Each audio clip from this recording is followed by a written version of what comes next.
పిల్లగాలి ఎందుకాగింది కొంపలు ముంచి తుఫానొచ్చే సూచనేమో ఇది వేరే ఏదో లోకం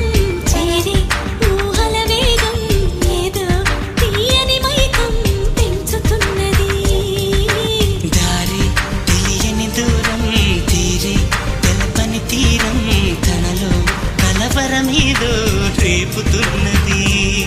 చిగురాకు చాటు చిలక ఈ అలజడి ప్రేమేగా అలవాటు లేదు గనక మది సులువుగా నమ్మదుగా చిగురాకు చాటు చిలక తను నడవద ధీమాగా